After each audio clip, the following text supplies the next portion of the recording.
It is our pleasure to be joined by the host of Josh Pate's college football show. Yeah, it's Josh Pate, and oh my gosh, what is that shirt? Look at this. How about this? This Is is, that a I watch the Met Gala and I watch these people, parade around in dead animals and $10,000 gowns. This right here is a big deal, though. You both know this is a big deal because I've been categorized as mildly homeless when it comes to how I dress. And camo is a level up for me. Any pattern is a level up for me. This is a first for me. I don't know that I've ever seen you in anything but the white tee. Did you just get out of a deer blind? Teddy, as you know, these are changing times. These are uncertain times. And so I got to be ready. This is me being ready. This is me understanding that something could go down in the very show we're recording. And I don't want to have to go in there and change. I want to be ready. I hear it. I like it. let's start with the drones and where they're coming from, okay? No, I'm kidding. I'm kidding. Let's dive into the college football playoff. Before we get into the actual matchups, Josh, what are you feeling now that this 12 team playoff is here? I know that you were a guy that was a fan of kind of a smaller field and what that did for college football's regular season. But now that we have this expanded field and we're only a couple of days away from these games being played, like how do you feel about the new format? Same way I did, but even when I felt the way I felt about the old format in the moment, I said the playoff itself will be a pretty awesome product.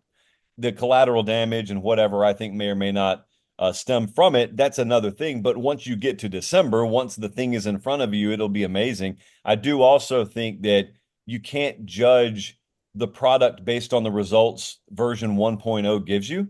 You got to go 3 or 4, 5 years into it, and then you start to get a little sample size, you get different clusters of results. You also get players, coaches, etc., conditioned to the new normal. So, like, one of my concerns was always the possibility that everyone didn't take it maximum serious.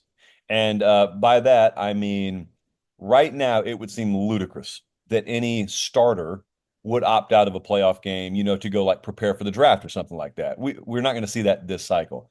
I don't think we'd see it next cycle. I hope we never see it.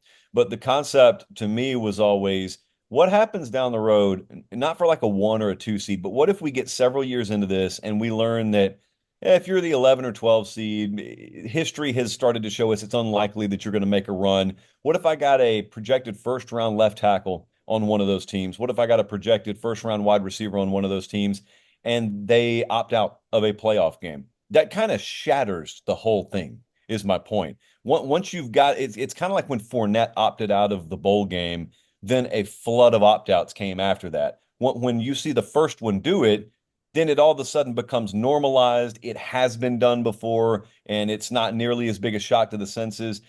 That's one example of like 10 different kind of mild concerns that I've had about it because like there's no going back. Once you've gotten to where the sport is postseason centric instead of regular season centric, then every bit of oxygen in the room nationally is dedicated to inflating that postseason and putting implications, ramifications on everything based on what it means to the postseason. Well, your postseason sort of complex better maintain its veneer because if it gets cracked in any way, the value, as we define value in the sport, all of a sudden becomes detached from what value is as defined by players. And that doesn't even begin to broach the whole transfer portal NIL overlapping with the playoff part right now, which is its own mess. So, the more I say that, the more I don't even think you could view the playoff right now in its 12 team iteration separate from all the other problems around it, being roster movement happening right now and coaching movement happening as well. I don't know that there's a perfect system for college football, but I certainly think I know we could do better than we do right now. I I don't think it's not very long ago it would have been absurd to suggest that a player on a team that has a chance to go win a championship would opt out. But in a world where, like, if you're on a team for 4 years, you've been fighting and clawing to try and go win a championship, there's no way you would opt out. It's the whole reason you're there. But if you're a 1 year rental guy that's there in the transfer portal that went to the highest bidder, you've got no allegiance to anyone there, and you really don't care what your legacy is. And I guess that's kind of the new thing that we have to deal with. It's wild. I mean, it doesn't seem sustainable. I had a guy who is with a major program kind of in the portal right now. They'll occasionally hit me up because I talk to a lot of them, and one of them will hit me up and recently did just for advice. So what I'm never going to do is tell a kid where I think he should or shouldn't go. I'll give feedback. I'll share with him what I know, but the stuff on the wall behind both of you right now, what does that wall look like for them down the road? And also, when you say the word legacy, that means something, and it should always mean something. It doesn't mean everything. Like, I understand that there's nuance in the discussion, and it's certainly a case by case situation. And I will certainly be the first one to say transferring sometimes is in the best interest of a player, case specific. But broad strokes purposes, I think for it to be a first resort rather than a last resort in mentality for a lot of players right now is so penny wise pound foolish, in that they are not equipped right now. None of us really are equipped at age 20 or 21 to understand the benefit of legacy at age 41 or 51 and what that means. Now, if you go make generational first round money in the NFL, great. I guess you made the right decision. Most people aren't. And so I don't need to tell you to, but I do think it bears repeating for a lot of the viewers, a lot of the listeners, and then a lot of folks who are in the position right now as players, that come 40, come 50, come 60, when your playing days are long gone, it's really valuable to have a brotherhood, to have a family, to have an entity, a brand that you have attachment and alignment with. And if you played for three different schools and you were really never anywhere more than 36 months at a time, there's this void that the previous generation has filled because they belonged to Oklahoma or Texas or Kansas or Indiana. And you're kind of like, well, I was here, I was there, don't really belong to anyone. I don't know if that even matters down the road, but I got to think some things are universal. Like, I got to think some things are evergreen. And that's just one piece that, when you're so in the moment and you're so focused on right now, I'm not even blaming them for not thinking that way, because I didn't think that way at age 20 either. It's just kind of a shame that that whole legacy piece is like lost. I We'll get to the games. We'll get to the games, I promise people. But what you just mentioned, this is the example I give people now. My 3-year-old runs around with an OU football helmet all the time at our house singing Boomer Sooner, and I would not trade that for anything. There is no amount of money that I believe would bring me the joy that that brings me today. And it's all because I have passed on my obsession with Oklahoma football to him.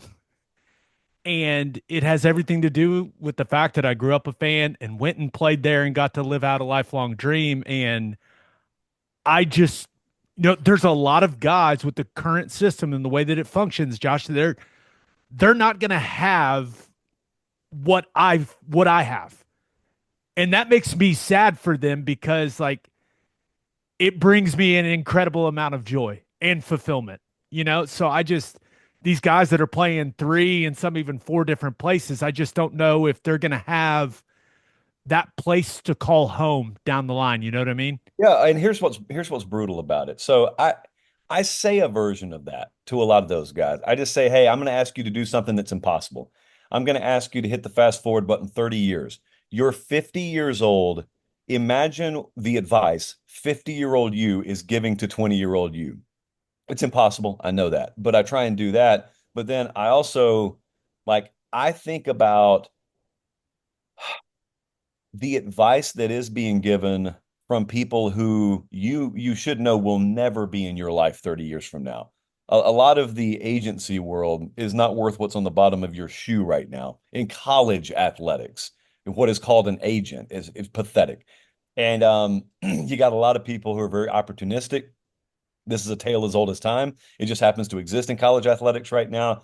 And to be able to get in a guy's ear and to convince them, look, I know they're offering you 450 here, but if you can get 700 over here, you got to go take that. And to understand like what that sounds like to a 20-year-old player, I know what that sounds like. But to think about the angle that it's coming from, it's just you try and remind folks which places you should and shouldn't go for advice. This is advice that you could give to someone who's never picked up a football in their lives. It just happens to apply there right now. You just hope it gets through. You cannot reach everyone. You may not even reach most, but I think, case by case, there will be some guys that you reach with that sort of feedback. And then hopefully 25 years down the road, they pick up the phone and say, man, you probably don't remember this conversation, but it convinced me to stay somewhere, and it was the best decision of my life. I think the perfect example of that is Danny Stutzman. I mean, think about he came to Oklahoma as a Florida kid. Lincoln leaves.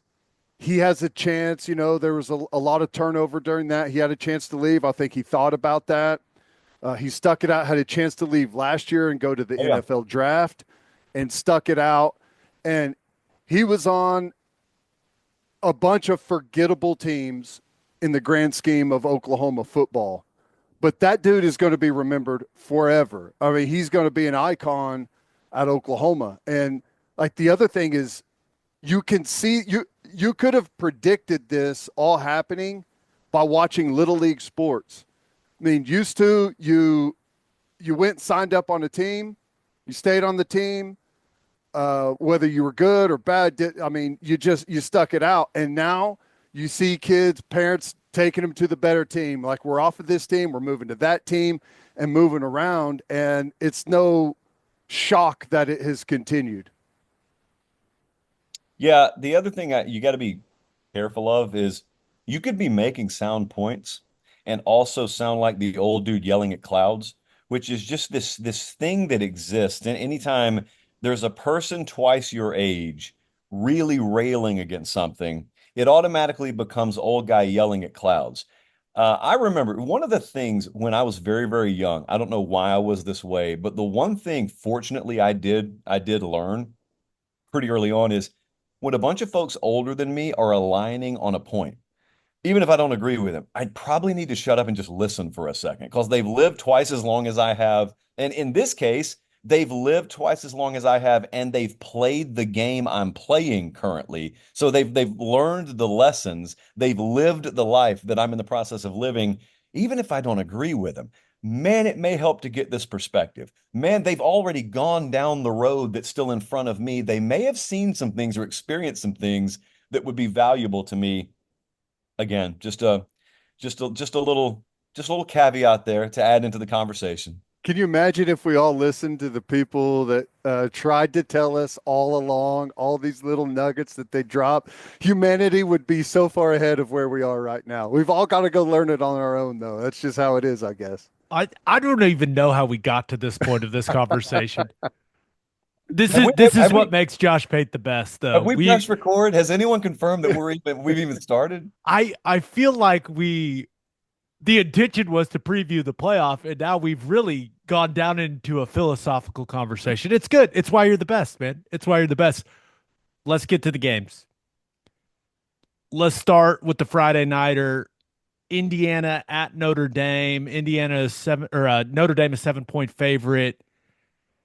Indiana's schedule, right? It was not a gauntlet. We all saw what happened to them against Ohio State. But statistically speaking, Josh, they do have one of the best rush defenses in the country. I got to imagine Notre Dame's going to try to run it at them and kind of manage the game that way. Do you think Indiana will be able to hold up against Notre Dame's rushing attack? Better than they did against Ohio State. Um, you know, when I look at that one, it's the game that makes me the most uneasy. Like, I find it to be maybe the most unpredictable game because it could wildly go one way or the other. But at the same time, to me, it's one of the maybe the easiest game to figure out. Because if you force Riley Leonard to throw the ball, like if they put Notre Dame in a position where the stat you just talked about, that run defense stat, it scales against a really good team, then Notre Dame's going to have trouble. I mean, Northern Illinois put them in that spot. And there was no like illusion about the game. Northern Illinois said, we're going to make you throw the ball to beat us. They succeeded, and Notre Dame couldn't throw the ball against Northern Illinois. I got no reason to think in 20-degree weather that's supposed to benefit the home team there, if all of a sudden you make them uncomfortable and have to throw the ball, which they hadn't had to do all year, that doesn't benefit Notre Dame at all.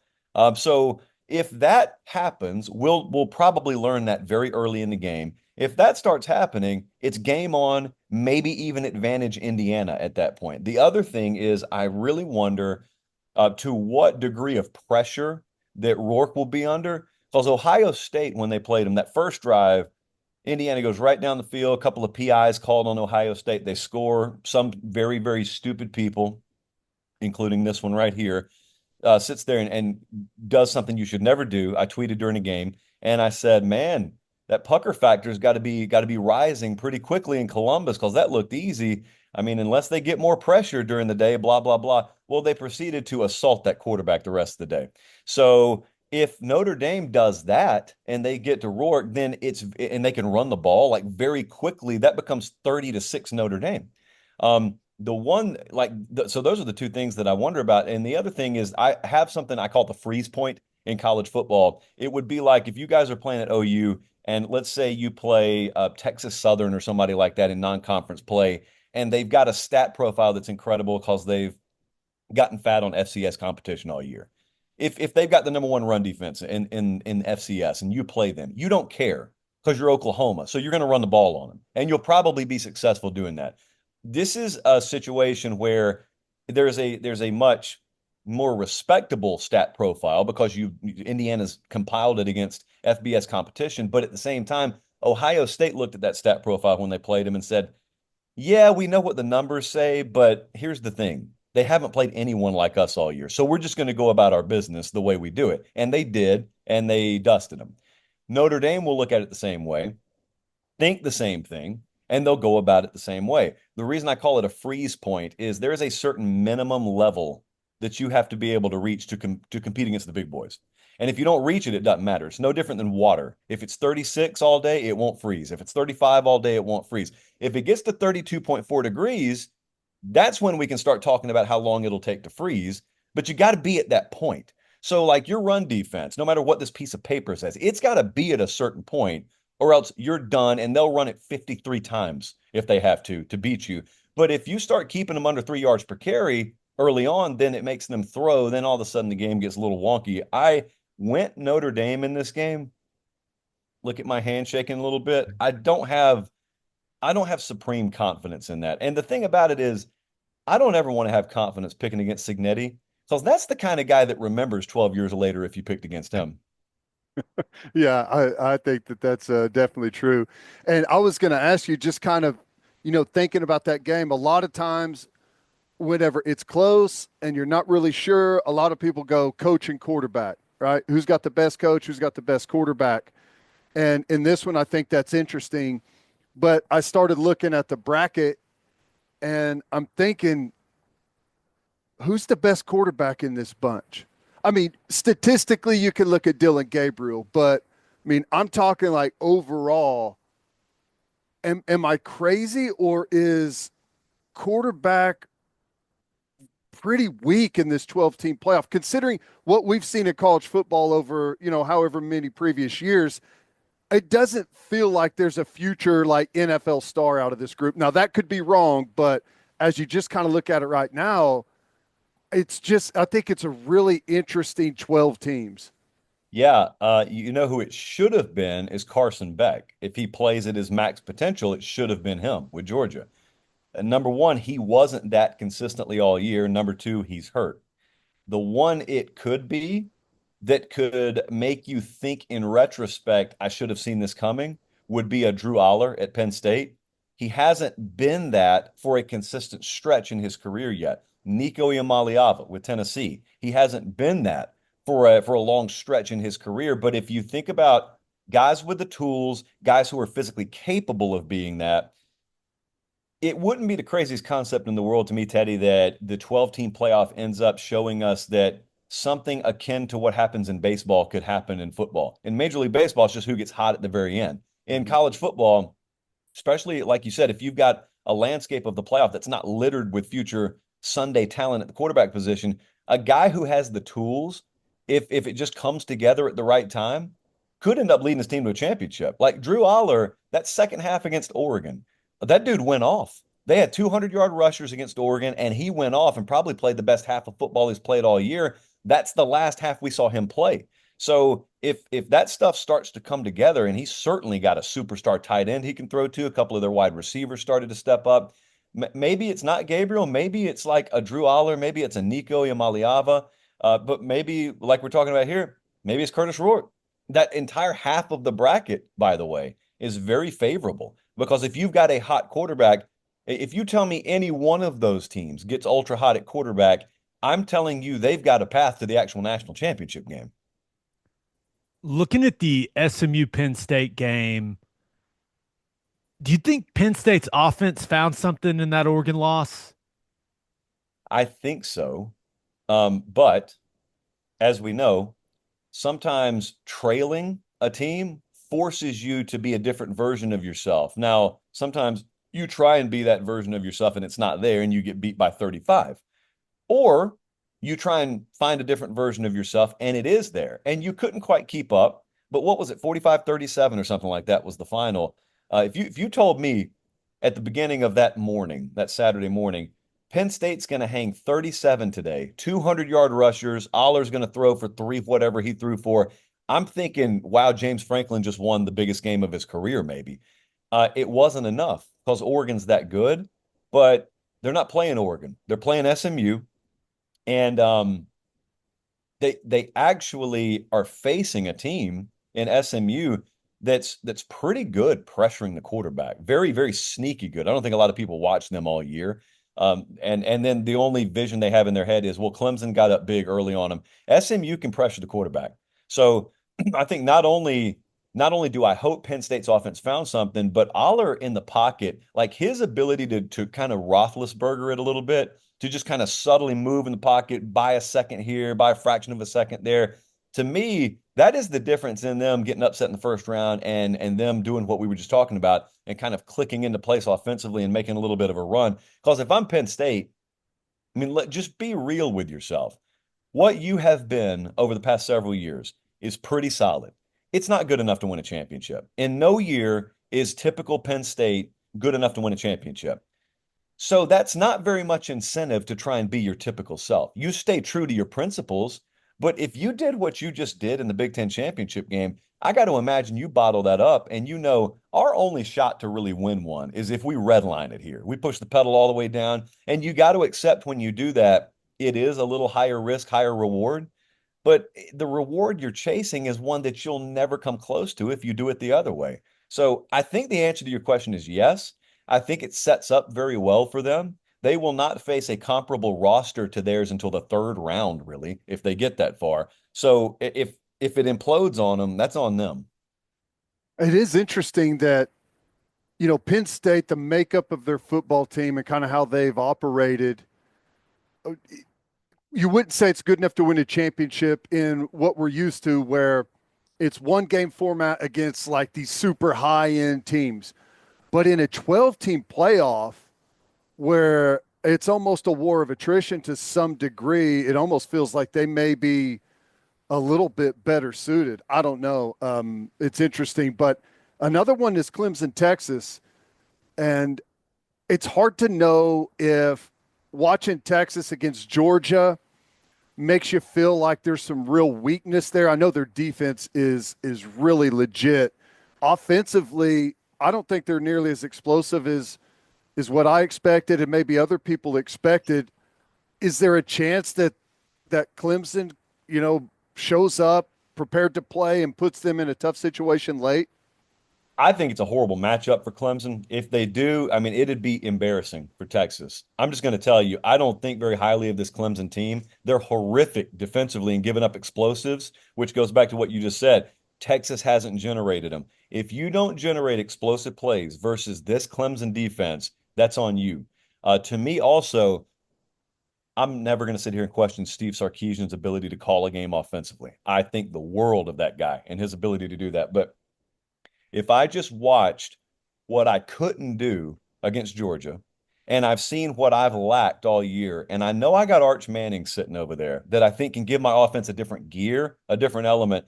If he's not incorporated in this game plan, it's sort of a dereliction to the duty you have to your organization. I'm all about loyalty, but coaches aren't loyal to one player. Coaches are supposed to be loyal to their locker room. And I know you play the guy that gives you the best chance to win. I flat out think Arch Manning gives, I'm not saying starting him, I'm saying incorporating him into that game plan gives Texas the best chance to win. I can promise you, when they came out of the Georgia game, talking to a few of those Georgia staffers, they were very pleasantly surprised that they really never saw Arch Manning in that game. They just assumed they were going to see him. And they were very happy to see Quinn Ewers continue to trot out there. Not that they lack competitive respect for the guy, but they were very comfortable defending Quinn Ewers. Clemson is not the talent profile that Georgia is defensively. Texas should have some success here. Clemson offensively has been total boom or bust this year. It's either been explosive plays or it's nothing. They have not sustained drives very well. Texas is number one in the country in explosive play rate allowed. I think it's a horrifically bad matchup. Texas should win this game by double digits. They should win the game pulling away.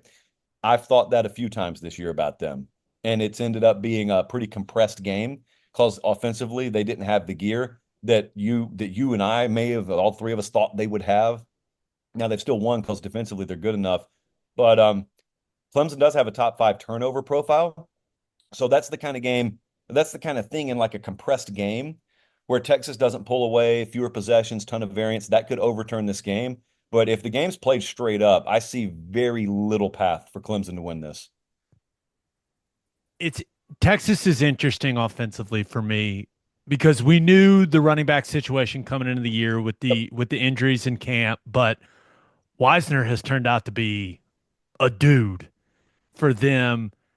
Yeah, Banks banged up late in the year.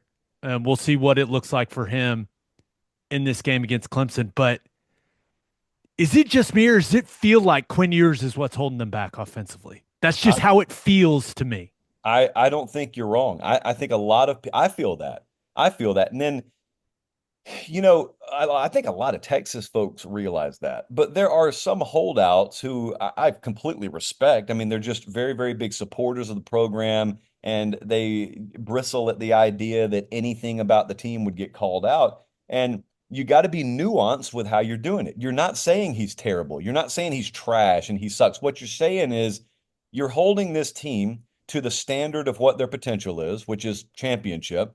And therefore, if there's any aspect of the team that doesn't fit that standard, it stands out. It's like a grain of sand when you run your hand over a smooth surface. It's not a boulder, but you feel the grain of sand. Quinn Ewers feels like that to me. Quinn Ewers feels like the kind of guy with all his talent spread all over that field. I think they did a really good job backfilling at the receiver position. They're really good at tight end. Wisner's been a revelation at running back. All that stuff's there. They ought to be 30, 35 a game and dare you to try and keep up. And instead it's, we'll go to A&M and hopefully 17's good enough. Hopefully 20's good enough when we play Arkansas. And it was, but that's fallen short. If that's what you're planning on working in the postseason, they got to win 4 games that way, not one. They're not going to win 4 games that way. So, like, to me, that's why I keep mentioning Arch Manning. It's not that I think he's some savior or he's going to come in and like rain bombs all over everyone. It's just putting a different layer of prep in there for the opposing team. It's putting a different athletic layer in there because of what you have to make the other guy respect. I don't see how you don't do that in the playoff. Yeah, I feel like Quinn Ewers is, like you said, he's really good. I just don't view him as a playmaker. Like, what you see is what you get. Makes it way easier to defend. Tennessee, Ohio State is interesting for a bunch of reasons. I thought it was hilarious whenever, the preview show or the announcement show, the first thing Kirk Herbstreit said was they're going to get booed on their own field playing at home. And I was like, oh my gosh, that's interesting. But it does feel like Tennessee is going on the road, young quarterback, but it feels like all of the pressure in a big way is on Ohio State in this football game. I feel that way. I never believe in having nothing to lose because if you're playing a game, you have the game to lose. So I would never say Tennessee has nothing to lose. I will say I could see them playing a very free, nothing to lose sort of style. I remember when Herb Street said that, and it caught my ear a little bit because I've been around that place a couple of times recently when Michigan's beaten them, and that's the vibe that it's taken. Now, it's a weird thing in college football now because you could lose what's supposed to be the end of your season, and then you just get rewarded with a first round home game in the playoff. But that doesn't change how real that loss was. That doesn't change how toxic it's been around there. They have not gotten over that thing. I can't speak for the guys inside the building. I'm just saying the overall vibe around the entire program it's really uneasy feeling right now. You go grab a 10-0 lead on Tennessee, that's fine. But if they grab a 10-0 lead on you, I think there's a lot of merit to what he's saying there. And also, you got to think independent of how the crowd would handle it. You will never convince me that that program is over that. And that program has just retooled mentally. You can convince yourself of it. You can hype yourself up. You can give all the players only team meetings and speeches and whatnot. But if you're down early and the very things that have bitten you all year are right there on full display, live bullets flying, I think that could be a very fragile team mentally. And it's the team I picked to win the national title in the preseason. And they got the horses to do it, I believe. But they've got to thread a pretty fine needle, given some of the same limitation at quarterback that we were talking about with Texas. It's crazy to watch these loaded rosters deal with that potentially is what's hamstringing them. But I think about Tennessee and their ceiling game, the way that you picture the Tennessee offense is good enough to win a title. So the way they should operate in your mind is you got Dylan Sampson, who's the best tailback in the SEC, got plenty good weapons out wide. Nico should be able, once that defense is drawn in, to bomb you over the top. He's got a huge arm. But in reality, they're in the 60s in explosive play rate. You saw them when they came in there to Norman, when they played that game against Oklahoma. It was good enough to beat them, but there was that one big play to Thornton, and outside that, they didn't really need to do much that night, but didn't feel like they really could if they wanted to. And they've been shut out in several first halves this year, but it goes back to the same thing we were talking about a little while ago. If Tennessee is the Tennessee they've been all year, they probably won't win this game, unless Ohio State helps them a little bit. But that's not what we're trying to see. What we're trying to do is see around the corner. If they play the best version of themselves and if they peak at the right time, then that pass rush is really good. They're very complementary and dynamic offensively. So all the pieces are there to where if you told me A minus or better from Tennessee this Saturday, I think there's legit possibility we got an upset coming. Do you think Ohio State's going to be able to block Tennessee's defensive line? No, well, mixed bag. I think it's going to be a problem for them. This to me is actually where missing two of those O linemen is going to show up. It's very funny. They lost the left tackle, and it was a crisis in Columbus that week. But because things didn't implode, you just kind of get used to, all right, that's the new normal. Well, then they lose McLaughlin, who just won the Remington as their center. And they lost to Michigan, but like it's funny when you have O-line injury, especially. People freak out in the moment, as they should, if it's a really good player.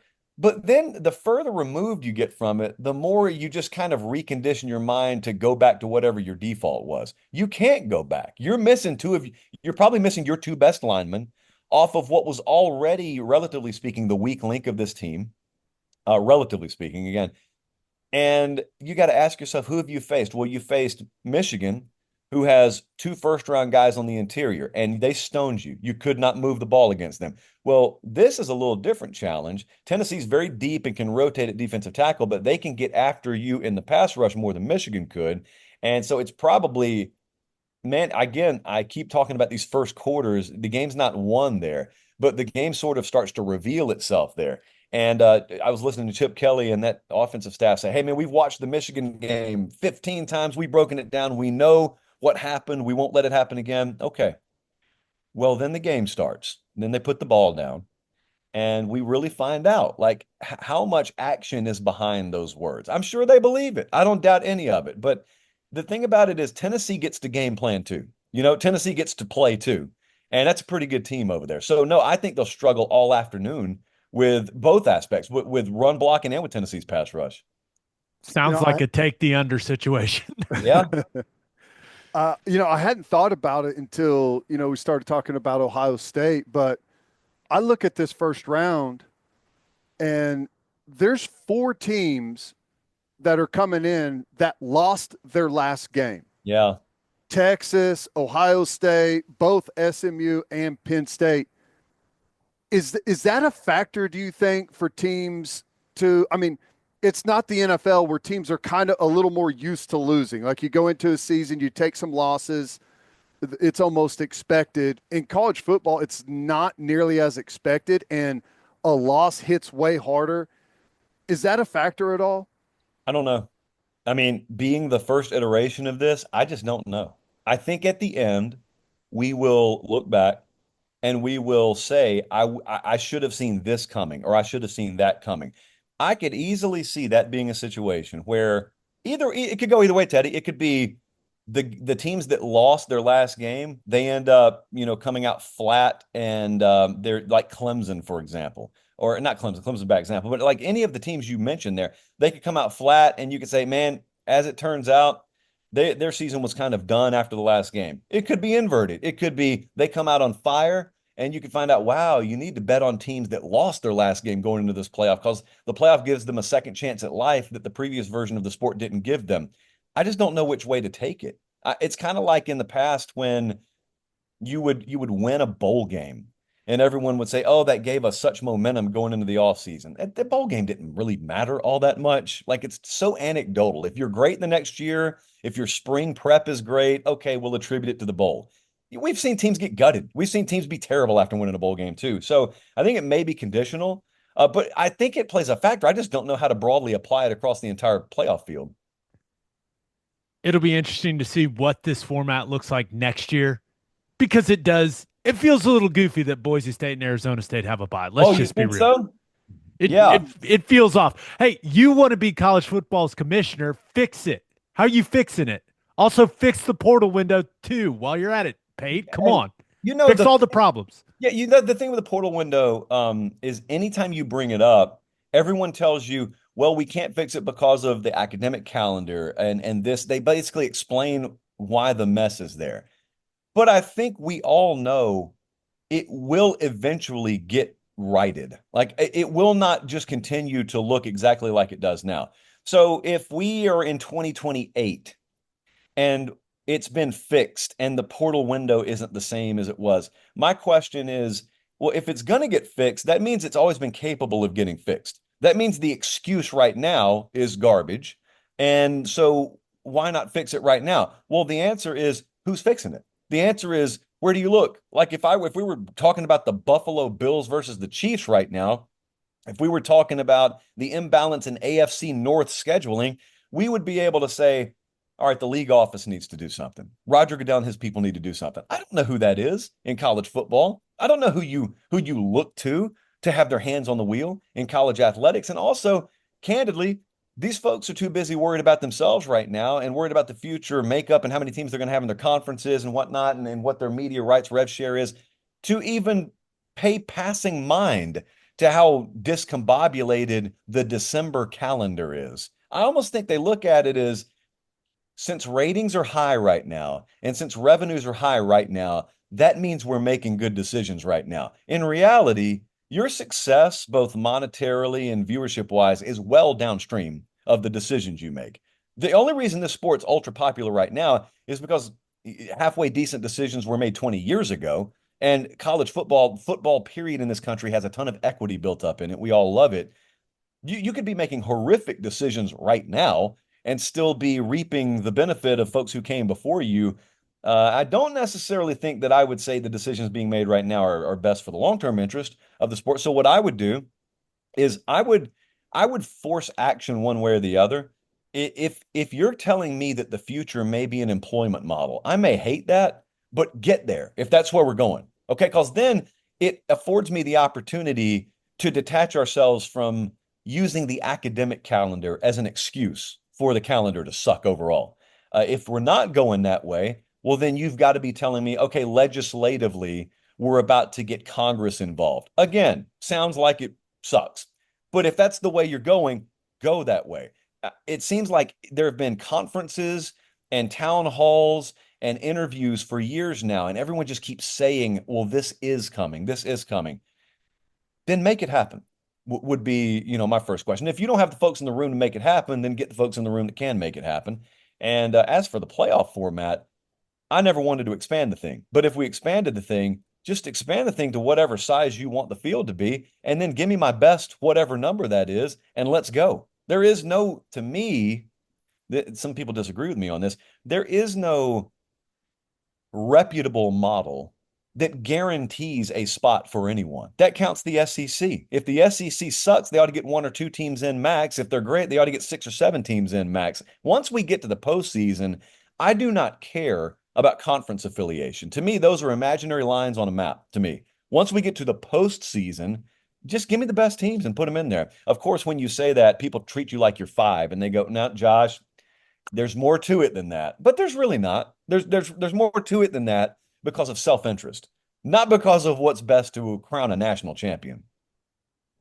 Yeah, it's not easy. I mean, if it was as cut and dry as the NFL was, we've got so many different conferences.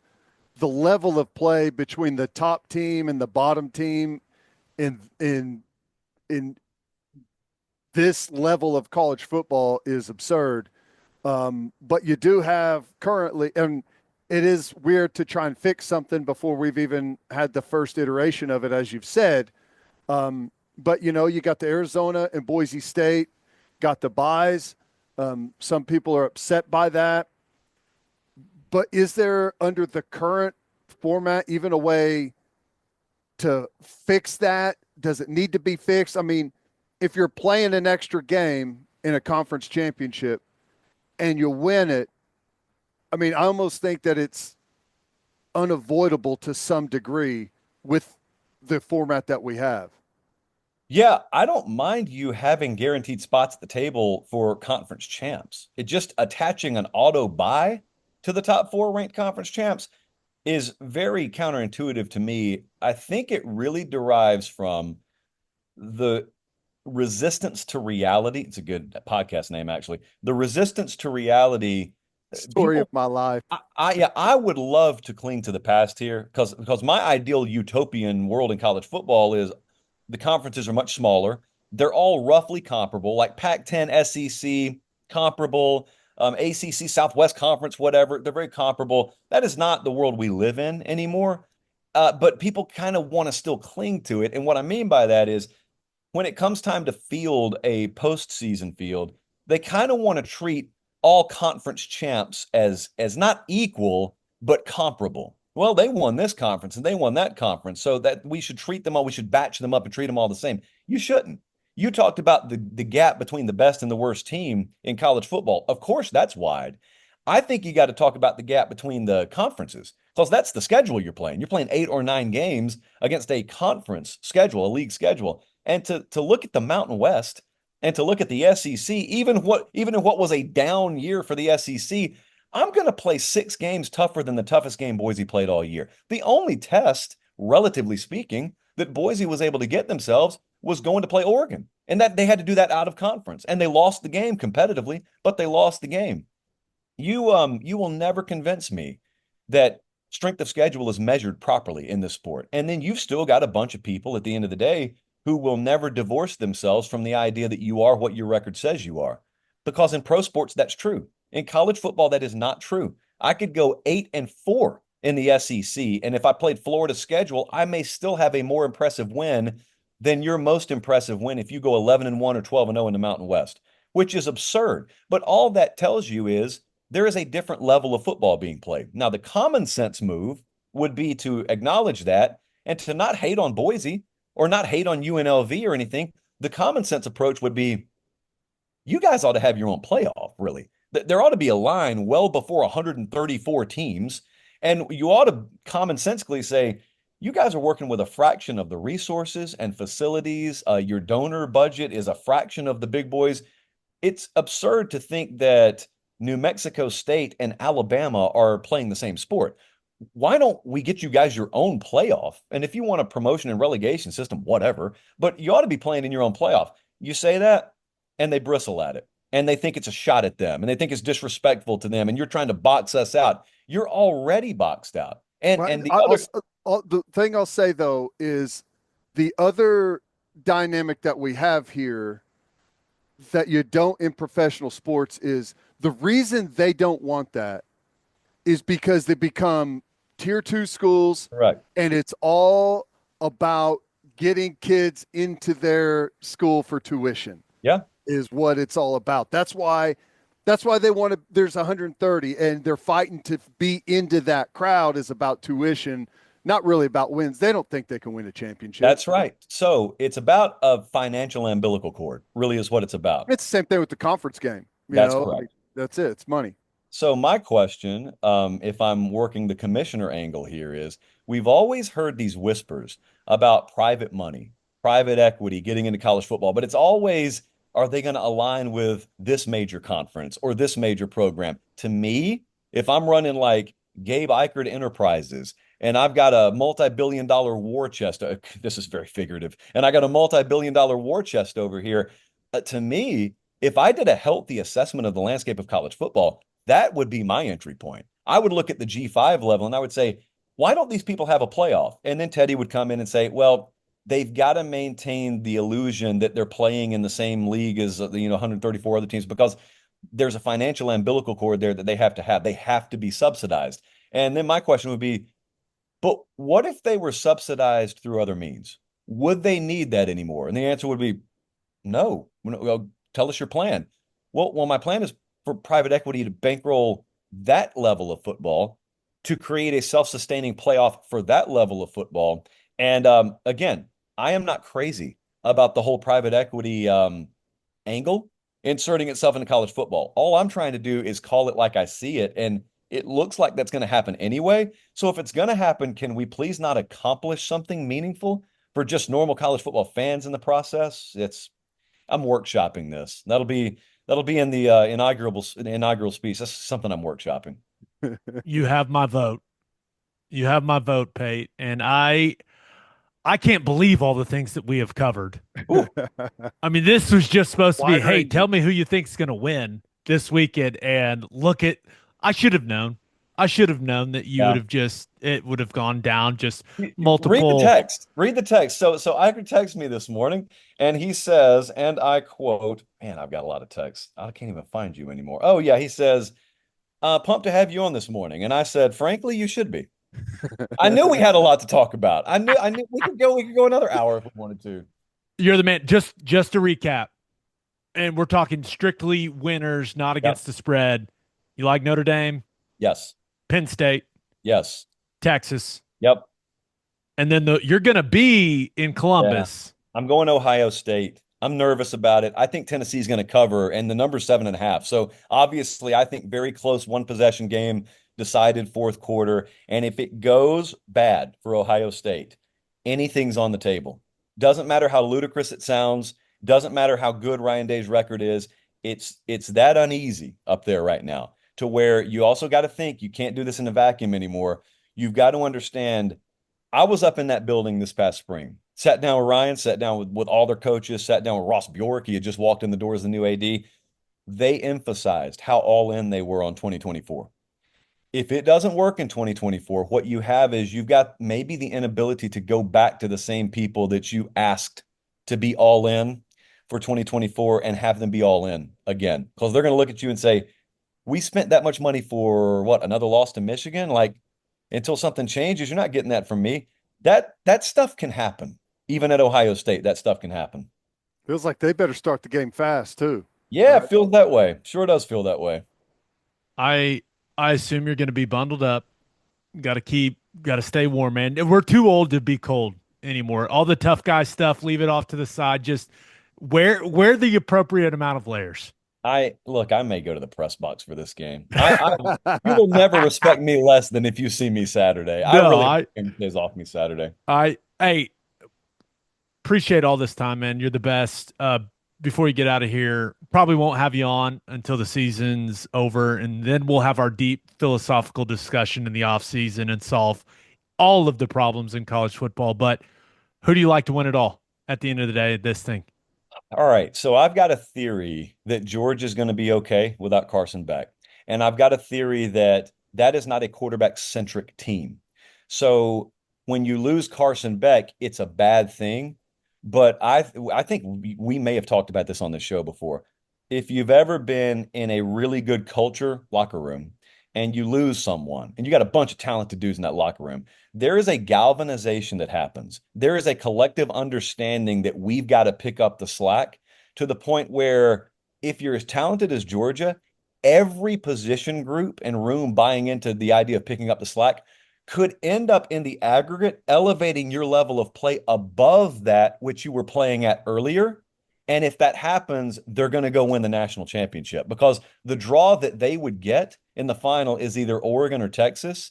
And like either one of them, I think they match up half decently with. If it's Texas, I've seen it twice already. I mean, I saw him trail Texas and come from behind to win with that backup quarterback in the same building they would be playing the game in, by the way. So I've got a weird theory that it's going to be Georgia, but I also wouldn't be shocked if Notre Dame beats them. So whatever. There's some mystery there too. You don't exactly know what you're preparing for when you're looking at Georgia right now. Yeah. Pate, you're the man. I still can't believe you wore a shirt with a pattern on it. It's going to take me a while to get over. But hey, man, appreciate the time, and you deserve all the success that you have right now, man. You're absolutely killing it. It is must listen stuff. I don't watch on YouTube. I listen to the audio version. Fair. Is that okay? Yeah, that's fair. I mean, okay. Like, come on. Okay. Half the Just people making would sure. tell you it's probably better to listen to anyway, because then you don't have to look at me. You're the man. Appreciate you, buddy. Appreciate it, guys.